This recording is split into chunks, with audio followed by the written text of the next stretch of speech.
Young Thug absolutely won that plea deal for so many reasons. One, the prosecution got none of what they wanted when you think about what the charges were and what actually got pled to. And two, he saved himself some major civil liability. Let me break that down. So first off, the prosecution had charged this man with 8 counts. 2 of them were very serious. 2 of them were basically saying that for years you were the leader of a criminal gang that committed murders and all types of violent acts all over the city of Atlanta. Those 2 charges Young Thug did not plead guilty to. Had he pled guilty to those, he would have gotten serious time, and all the victims of all of this alleged criminal street gang activity, including the families of the murder victims, could have sued him civilly in court and said, hey, this man pled guilty to doing it. Now he's got to pay me. He pled nolo contendere. The judge accepted that plea. The prosecution said, Judge, you should not allow a nolo contendere plea on those 2 counts. The judge said, I am going to allow it. So he doesn't take the hit for being the leader of this criminal street gang for years and years, causing all these murders. He exposes himself to no civil liability. What did he actually plead to? When they arrested him, they found him around a bunch of people who they claimed are gang members. They found a bunch of codeine, weed, cocaine, and some guns. And what they said is, hey, look, this is all street gang activity. And so what he said in court is the guns and drugs were around me. I'll take that charge. Try to give him the knowledge of making the best decision that he sees fit for him. And I support it. And so what was it like that he's going home? I feel great that he's going home. I feel great that privilege, but this is not the same as a not guilty verdict. That should have been ran. But nobody here. I really got a good heart, you know. I find myself in a lot of stuff because I was just nice or cool, you know, and I understand that you can't be that way when you reach a certain height because it could end bad. And it don't really have to have nothing to do with you, but it could end bad and it could, you know, fall on Alright, you. what's up with it, y'all? So look, man, I'm back again with another video, right? And listen, Young Thug was freed today, as y'all already probably know. But Young Thug's daddy had a little press conference after the whole situation took place, and he just basically just said he wasn't feeling what was taking place. You know what I'm saying? Well, what did take place? You know, so basically, he didn't like the fact that the plea deal was the way it was. It was set up so rigged up to the point where it's destined for you to fail. But I think that Young Thug will prevail in this situation due to the fact of him having the means and the resources to make sure and guarantee that he won't go back to jail. But his daddy didn't like it, you know. I mean, you know, with him having to actually have 15 years of probation, he can't be in his hometown. He can't talk to certain people that was associated with the case and stuff like that. And I feel like Young Thug, he feel like, man, I don't give a damn about none of that. I'm not finna mess up. I ain't finna deal with these dudes because half of them was tilling anyway. And shit, I can go ahead and live my life and do what I need to do the right way. It ain't a good idea for him to be in his hometown and stuff like that. But I can also understand where his daddy is coming from because they really didn't have nothing on him. He just basically did what they wanted him to do, but at the same time, he feeling like shit, man. And listen, this another thing too. I ain't saying he guilty of nothing now, but he probably like shit, man. You know, if this was the case, he probably thinking like, man, all the shit that we done did, boy, that's all I get.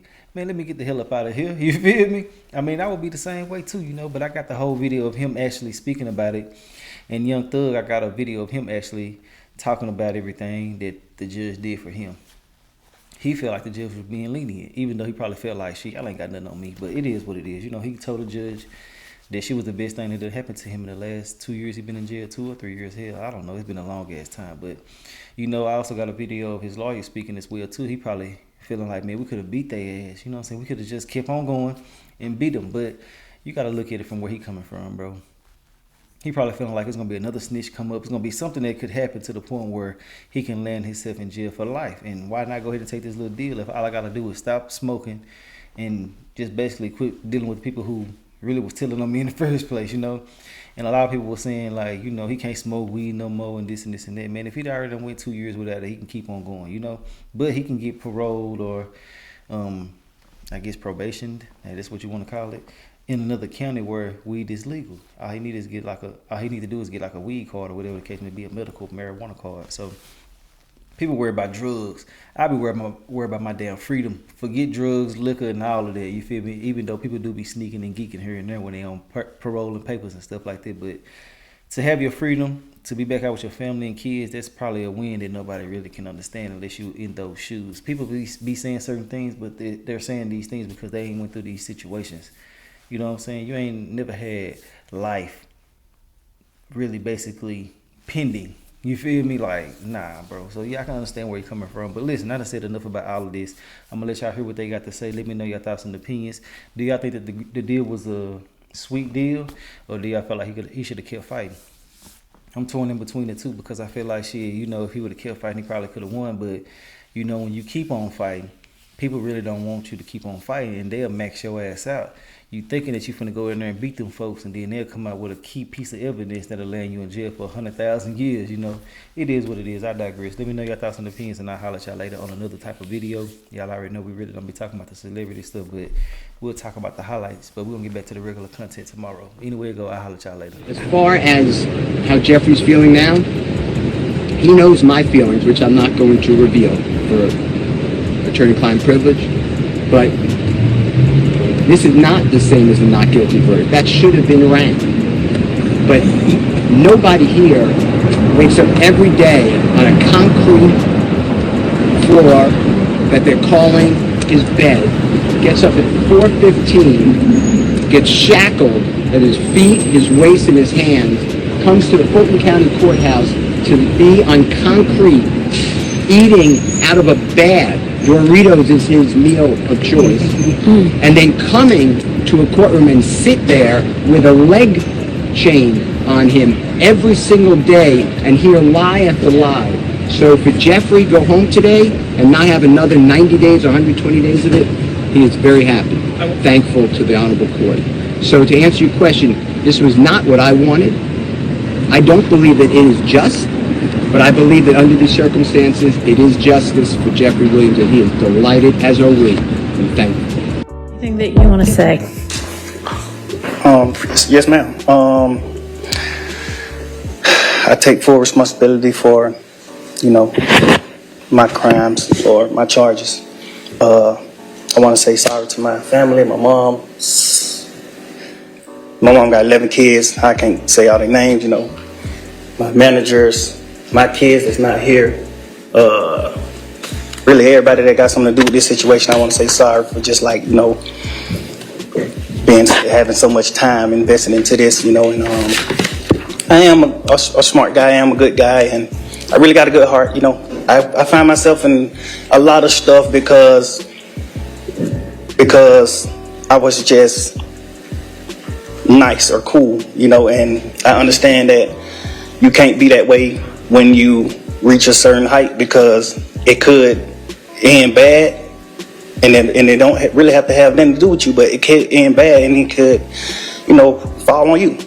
And I know the choice is yours, it's up to you, and I hope that you allow me to go home today and just trust in me to just do the right thing and never see you again unless it's at a, you know, bar in the future or something. Just out of this type of situation, I promise you I won't ever be in this type of situation again. I'm going away. I've learned from my mistakes. You know, I come from nothing and I've made something and I didn't take full advantage of it. I'm sorry. Through these last 2.5 years of my life, you are really, truly, honestly, the best thing that has happened to me because you made everything fair for me and everybody involved on both sides, you know. I'm sorry to the sheriff, you know, everybody for just having to put extra time in. I know y'all got paid more money, but I'm sorry for y'all having to put this extra time in to be away from y'all family, you know, and I just hope that you find it in your heart to allow me to go home and be with my family and just do better as a person. I know what I bring to the table. I know what I am. I know the heights I've reached. I know the impact I got on people, period, in the community, you know, all people. I learned that late, like these past 2 or 3 years of my life. I kind of learned that late, and maybe it was because I was, probably on drugs or anything. I don't know, but I have came to my senses and I understand what I mean to this world. But I am a good guy. I don't mind doing stuff like free shows, and I always did that. I did free shows and gave it to single parents, millions of dollars. I made $1.8 million on a free show, and I gave it all to single parent charity. And I did like 2 or 3 shows that made like $700,000 a piece, and I gave it to the breast cancer organization. I do things like I put millions of dollars back into my community for real. I really did. I did more than anybody ever did from my side. But I understand, rap lyrics. I understand how it could be twisted. I understand what it could do to the mind of people. I understand all that, and I promise you I'm 100% changing that. It's just, I'm older, I'm grown now, and it's just like, I'm smarter. It's more things to rap about. Like I've experienced a lot of good things. I experienced more bad things, but I experienced a lot of good things too. And anyway, I can go forever. Well, I appreciate it. And I appreciate that you do realize how much of an impact you have on people. It's past your neighborhood. It's worldwide, especially young people. His father would like to say a few words. His father, Jeffrey Williams Sr., would like to say a few words. Do you want to just, you can look at me or whoever asks you a question? It don't make no difference. No? You just want to talk? Yeah, y'all can ask me a question. Yeah. I think everybody's set up. Yeah, so if you just, what were your thoughts when you heard that your son was going to take a plea? Well, I was kind of started behind it because I was in agreement with Brian and Keith. Let's keep fighting. You know what I'm saying? Let's make them continue to embarrass themselves. But at the same token, my son is I've never tried to interfere with his decisions. I just try to give him the knowledge of making the best decision that he sees fit for him. And I support it. And so what was it like? I feel great that he's going home. But at the same token, I still wanted to fight. But that's his decision. On the other hand, I raised him to be the man that he is. I've always been in his life from a pup to now. And I'm going to continue to be in his life. And as an adult, he has to make his own decision. And do you live here in Metro Atlanta? Yes, I do. So how does it feel to hear that he's not allowed to be in Metro Atlanta? I'm totally against that because this is where he's from. And to have a district attorney take that away from him that isn't a resident from here. She's from another state. And to see her take a man away from where he's from to have to go live somewhere else, that's offensive to me. I'm really offended by it. Can you talk about, sorry, I thought you were done. I was just saying, can you talk about your bond through music? And part of his conditions is that he can still make music, still do some performances. I know you said you were hoping to get back to that with him. Yeah, we're going to get back to work.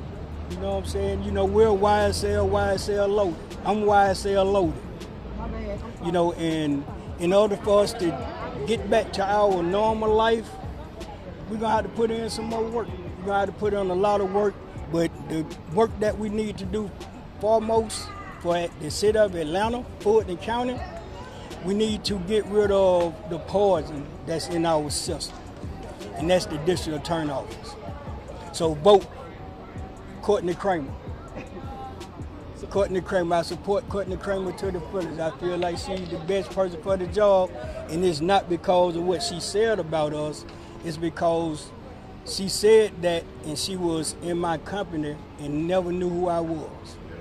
Absolutely true. What are your thoughts on his art being used against him? Not just the art, freedom of speech. Let's talk about his rights. we freedom of speech, man. You know, how can you take a person's freedom of speech and say, now we gonna tell you how you need to talk or how you supposed to talk?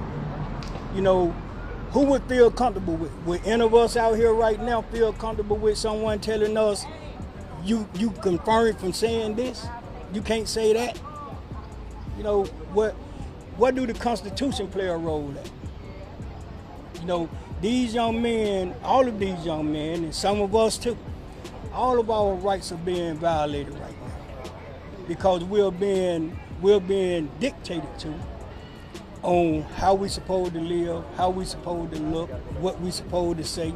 You know, we have a Constitution.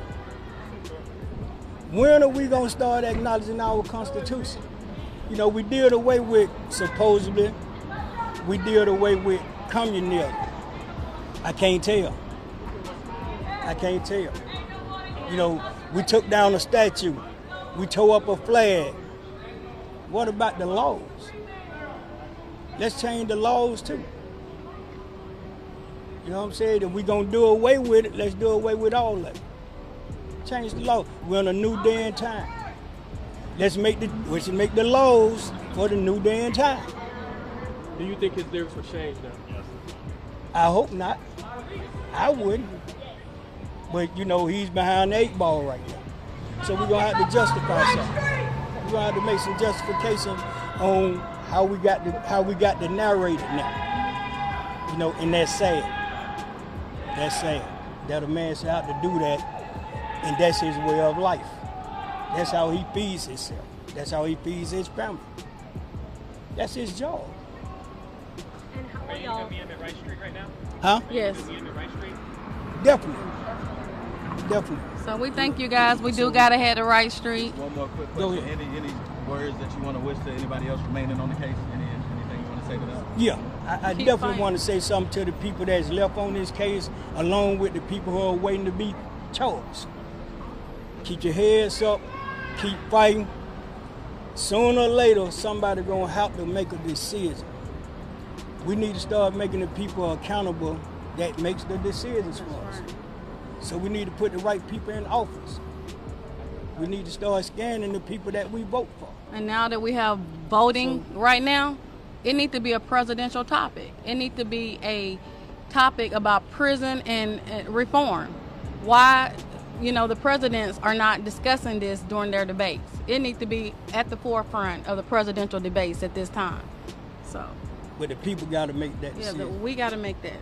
You know, and I'm gonna leave y'all with this. In any fight you go through in life, and anything that you have to deal with in life, you can't be scared. You can't be scared. And I'm out of here. Guys, have a good one. Continue to support Jeffrey and the entire family from this point. In the words of John Lewis. Get to your kids, Fight. Get to your grandkids, support them, tell them you love them, hug them, and just be there. And just be there. And if you see something wrong and you see something that's not just, say something. Get in good trouble. In the words of John Lewis, say something. Yeah. Don't just sit there and let it happen if it's not your family. Don't wait till it's your family. If you see his family, anybody else's family, like the other guys that are still here, don't just stop coming because Thug is out. It's still other guys fighting for their lives. Still come, still support the others that are still here, because we will. So we thank you guys. So I will be informing you all later on the extortment that came to me from the DA office. I was extorted. You were extorted? I was extorted by the DA office.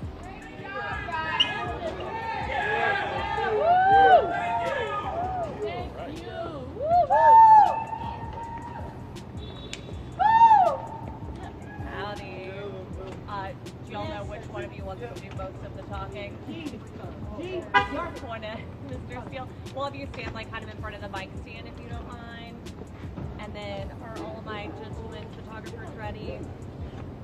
You'll look at me or whoever asks you a question. We edit it for the most part. I don't think anyone's live. I think we're taking it live. Okay, Tyler's taking it live in the back. Okay. The first question's the easiest. Just say your name so we can get mic levels real quick. I'm Brian Steele, Brian Steel. And I'm Keith Adams, Keithadams. And talk us through the decision to do a plea and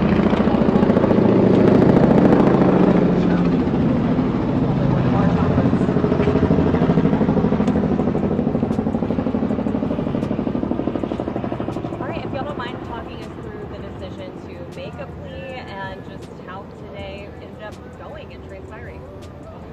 Well, this was excruciating because hopefully, in our collective opinion, Jeffrey would have been found not guilty of everything. So this is very painful. But that's another 3 months or so in custody. And he wants to go home to his family.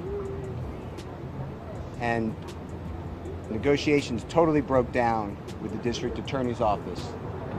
Horribly broke down. And at that point, we believe that justice would be found with the honorable court. And Jeffrey just wanted to go home.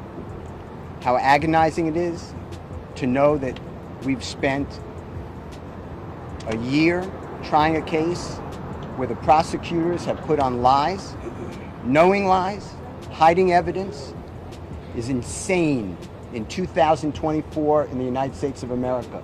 And the only reason that this got revealed is because of you people. You people brought the truth to the community because nobody knows this. And this is not the only courtroom it's happening in. And I just want to thank all of you. I especially want to thank Jeffrey for letting me represent him. I think he's a wonderful person who does wonderful things and will continue to do things even greater. I cannot express to you how Shaquille Kokomo, how Trisha Renard, how Haley, how my wife Colette, how Bram, how countless people, but especially Miss Courtney Edwards, has worked without sleep for 3 years representing Jeffrey and helping him.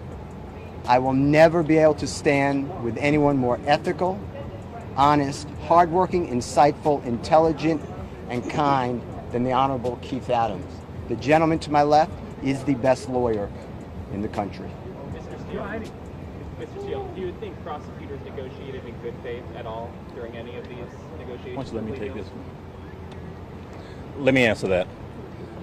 The short answer is no. This is a case that possibly could have been resolved if folks were reasonable. But we did not believe that we could enter into good faith negotiations with people who wanted a case resolved in a manner simply to save face. And Jeffrey Williams was not going to say things that they wrote for him, that they wanted him to say, that was their theory when it wasn't true. And so, good faith, no. I don't believe we were ever really negotiating in good faith. And you've been here the past year that this case has been on trial. You've seen the numerous motions for mistrial. You've seen the behavior of the state. You've seen the dishonesty. You've seen everything being hidden. You've seen things come out in court, in front of you. And so you know what kind of prosecution we were dealing with. And that's okay. You know, Mr. Steele and I have fought through this the past 2.5 years. And as he said, we ultimately decided we were going to put our faith in the court as opposed to the folks on the other side of the aisle.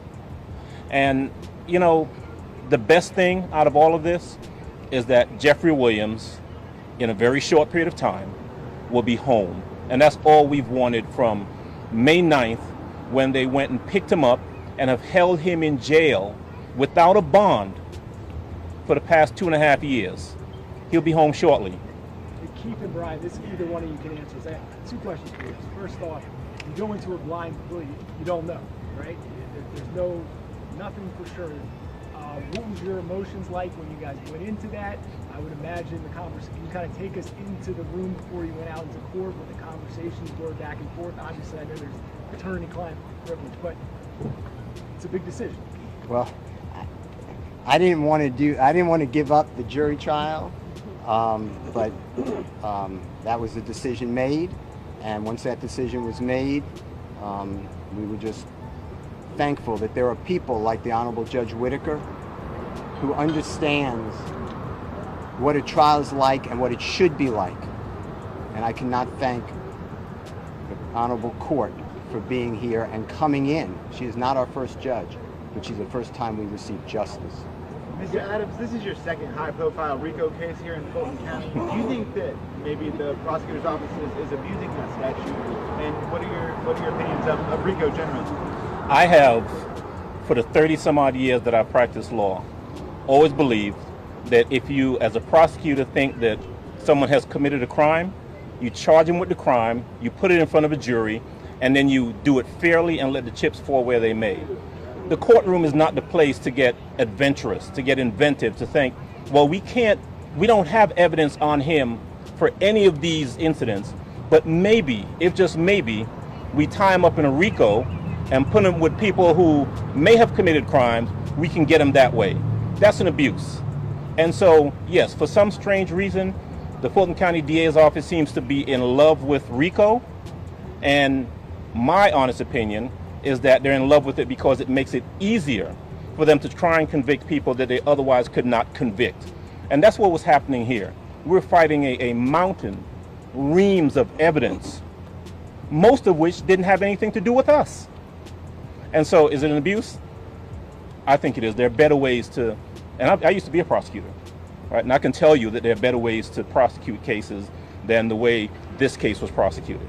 You guys obviously rejected initially what the state was going to offer. Is there some details you can give us? Because it sounds like from what you guys decided in court, I mean, it's still pretty stringent. There's a lot of different details, but what was the state asking for that you guys rejected?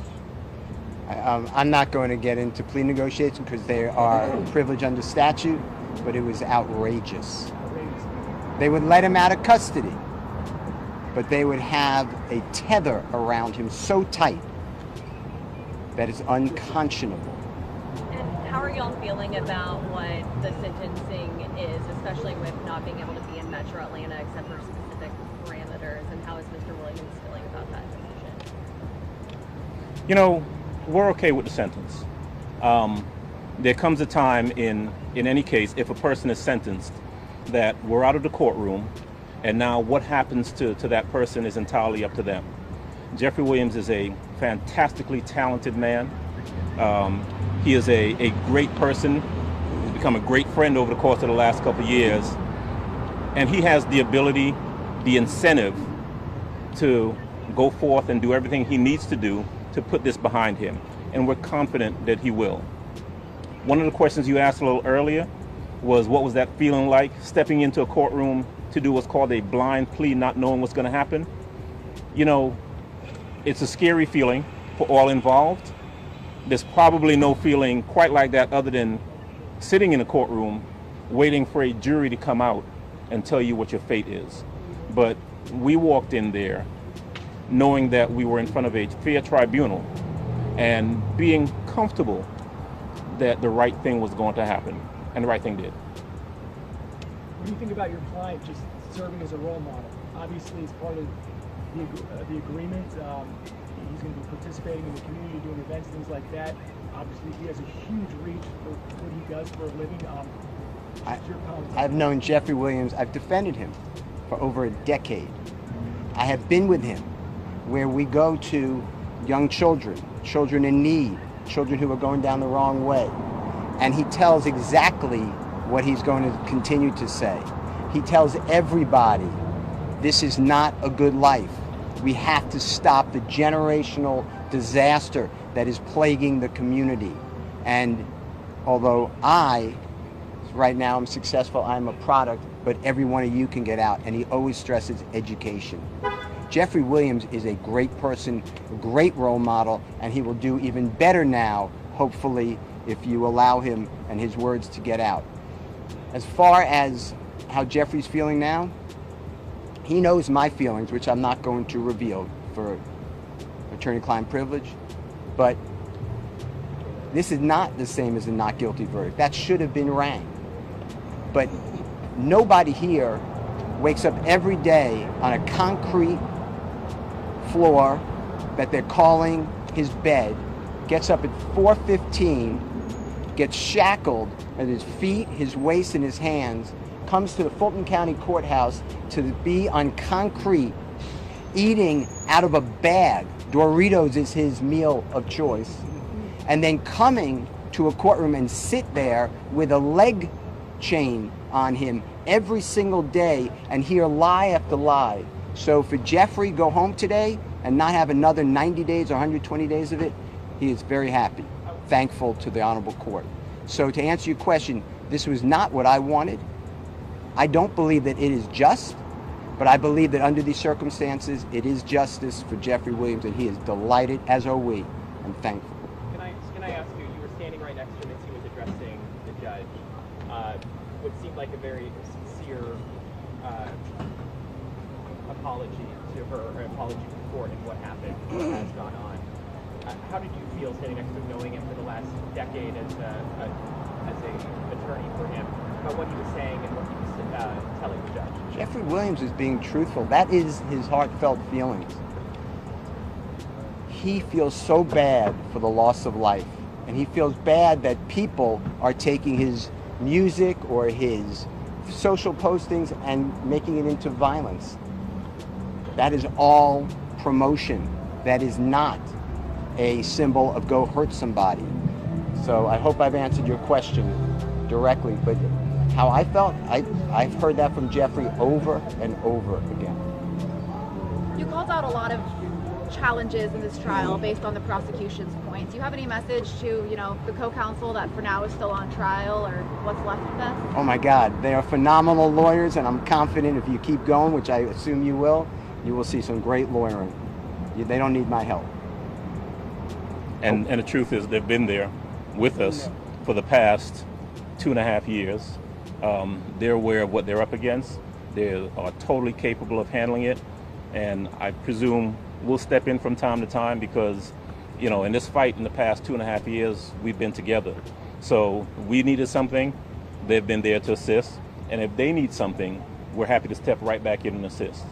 But they're great lawyers. Max Shard, Doug Weinstein, those gentlemen are in great hands. They'll be fine. I will say this, I think it is wrong, and it needs to be fixed, that an innocent man is arrested on May 9th of 2022, is denied bond, and has to plead guilty and nolo to get freedom after 2.5 years in custody. That should not happen. Nobody should be on trial. Jurors, think about what they're going through. Nobody should be on trial like this. And if Mr. Williams didn't have the resources, this never happens well for anybody. So I think it's an abuse, to answer the AJC's question. I think it's an abuse of the statute of RICO to do this to people. Is it fair to say you don't believe justice was served today? I believe that Mr. Williams is home, and I'm delighted. Justice would have been served on May 8th of 2022 if the grand jury no-billed his indictment. That would have been just. And it's wrong to be under investigation. He's been under investigation for 15 years. 15 years by task force of federal government and local government. Think about that. Think about your children doing that. And that's okay. If it's okay with you all, then we should really start moving to another country. I want to thank everybody so much for everything you do. I cannot thank you all, because without you guys, this just keeps rolling in injustice. It's got to end. The criminal justice system, the presumption of innocence, the Brady rules, the ethical rules, they have to survive. Otherwise, we all are victims of this. Anyone can sit in that seat next to Keith Adams. Thank you all so much. And no one sees it unless you guys do what you do. But I tell you what, there is a whole world of people out there who have watched this trial over the course of the past 2.5 years. The past year that we've actually been in the courtroom trying the case, who are much more educated to how things work, and unfortunately, sometimes how things don't work. Thank you guys. Thank you, everybody.